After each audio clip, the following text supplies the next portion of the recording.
ہر وقت انسان اس کام میں لگا رہتا ہے کہ میرے اوپر کوئی دکھ آئے نا، اور جب آتا ہے تو گھبرا کے بیٹھ جاتا ہے،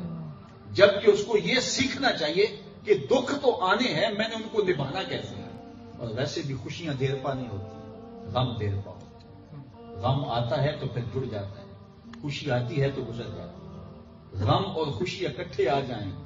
گھر میں شادی بھی ہو اور جوان میت بھی ہو جائے تو پھر شادی نہیں رہتی، خوشی نہیں ہوتی، پھر غم کے ڈیرے ہوتے ہیں۔ غم کے موقع پہ خوشی یاد آ جائے تو خوشی، بیٹا جوان بیٹا تھا، گھر سے چلا گیا، رخصت ہو گیا، این اس موقع پہ اس کا رزلٹ بھی آ گیا یا دوسرے بیٹے کا آ گیا، اس نے بورڈ کو ٹاپ کیا تھا، تو غم کے موقع پہ خوشی آئی تو خوشی نہیں ہوگی، خوشی بھی غم میں بدل جائے گی۔ اب خوشی کے موقع پہ غم آ جائے کہ گھر کے اندر جو ہے وہ خوشیوں کا ماحول تھا، پھول جھڑیاں تھی، لیکن این اس موقع پہ بری خبر آ گئی تو وہ خوشیاں بھی گئیں۔ تو غم کے موقع پہ خوشی آ جائے تو پھر بھی غم غالب، خوشی کے موقع پہ غم آئے پھر بھی غم غالب،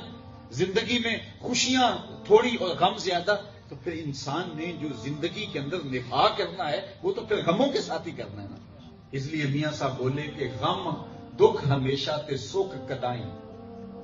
دکھ ہمیشہ تے سکھ کدائیں،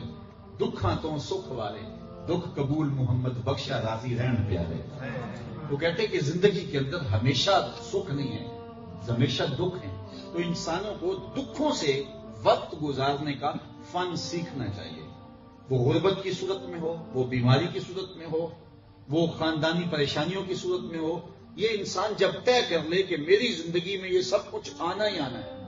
تو پھر اس کے بہت سارے دکھ ہلکے ہو جاتے ہیں، لیکن جب وہ اس کے لیے آمادہ ہی نہیں ہوتا، اپنے آپ کو آمادہ ہی نہیں کرتا، تو پھر جب دکھ آتا ہے تو وہ پریشان ہو جاتا ہے، یہ کیوں آیا، جبکہ وہ آنا ہے۔ تو اس کو یہ ذہن بنا لینا چاہیے، اور اللہ تعالیٰ نے اس حقیقت واقعیہ کو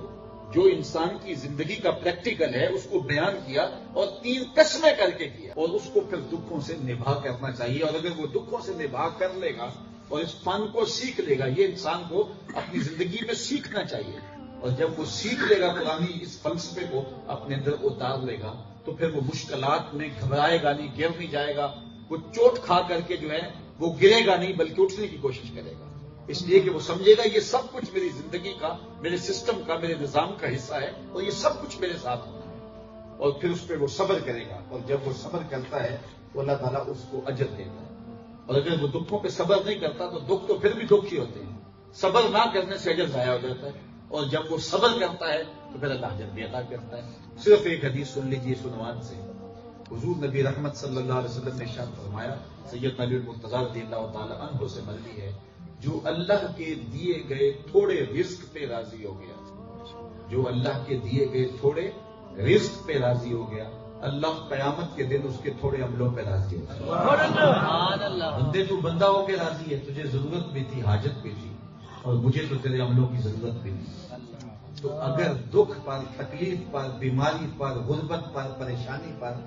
بندہ جو ہے وہ صبر کرنا سیکھ جاتا ہے تو اس کا اجر رکھا گیا ہے۔ تو اللہ تعالیٰ جل شانہ نے فرمایا کہ قسم ہے